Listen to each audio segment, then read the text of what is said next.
what did you make of the findings of the early findings that have come out of the news regarding the bungle in the hotel quarantine? Could you believe that of some of the practices that were employed by certain agencies to get them to look after one another? I wasn't surprised, unfortunately. Again, the security business, we work closely with security, and I won't name any organisations. Yep. But it wouldn't be the first time that you've seen guards on site, on any site, that haven't been trained appropriately. I know for a fact that a lot of them still aren't being issued with PPE or with hand sanitizer, because we're having to do that for them. Penelope, before someone works for you, they have to prove they're capable of doing and pursuing and following the protocols you lay down. How long normally does it take to test them, to find out that they know what they're doing and you can actually trust them to continue to behave and clean as you want them to?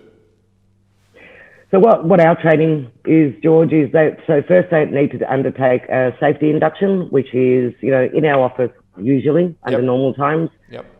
It's online, so it's all recorded and their results are recorded, and it's all surrounding, safety, privacy, practices such as manual handling and anything that you can actually put on paper that doesn't need to be physically demonstrated. So that's the first part of their training. Then during their first and second shift, at minimum on site, there's a buddy system where someone is working with them, demonstrating what is the correct procedure. Right. So that's at a minimum. And then we have ongoing, observation by our supervisors and area managers, toolbox meetings with all staff. So, if something goes wrong on one site, then that's communicated to all staff across the board to ensure that it doesn't occur anywhere else. As I said, risk mitigations, I'm a little thorough. No, the reason I'm asking is because much of our lives these days, in these lockdown conditions, we see these spending an inordinate amount of time cleaning our homes and our properties and so on. And we've got to the stage now, of course, where we can't have cleaners coming in because of the lockdown concerns. And of course, you're obliged to follow government restrictions who keep telling you that you can't invite people into the house, and we understand all that.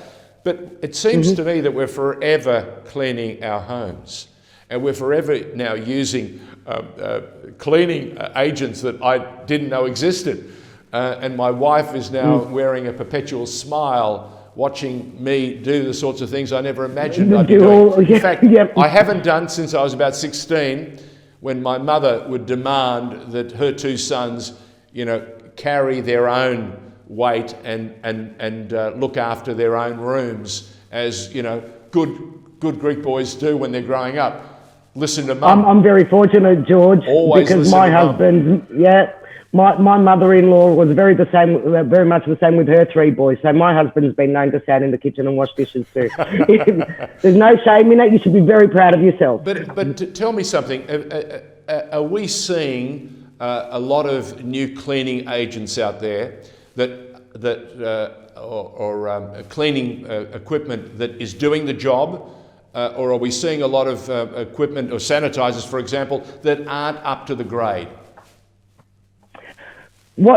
So all sanitizers will kill germs if they're a TGA approved sanitizer. But they've got to be approved, haven't they? Because we're seeing stories about some of those sanitizers being released in the marketplace that shouldn't be. Is a twofold thing. Well, so yes, they're being released into the market now. You can clean a surface, but you know that if you've just cleaned your kitchen bench and then you take a steak out of your fridge and you pop it straight on that sanitized bench, instead of using the chopping block, you know that you've just put germs on it again.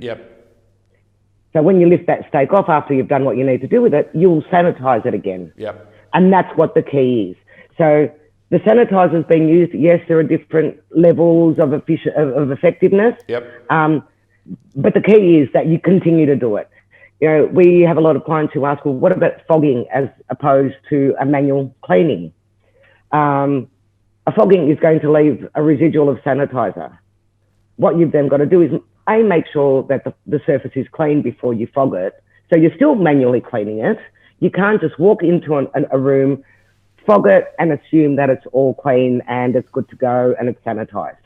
And it'll stay that way for any period of time. And I think that's where there's, I think, misinformation by omission of not talking about the full story and not giving those full procedures of, yes, that is effective, but you need to couple it with that. And you need to ensure that you're doing X, Y, and Z post that at a regular time.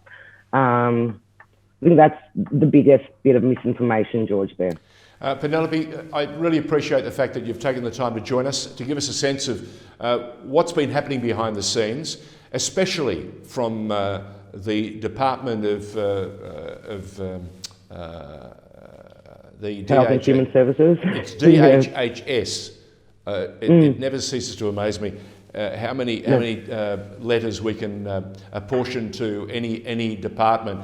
But that particular department has taken an incredible amount of criticism lately, and from what I hear from you, quite rightly, it deserves it. Absolutely. So thank you very much for one, shining a light and giving us an idea just how much people are dropping the ball, and how much we can do around the house to make things a little safer for all of us. Penelope. That's right. Penelope Demos from Demos Property Services, thank you very much for joining us.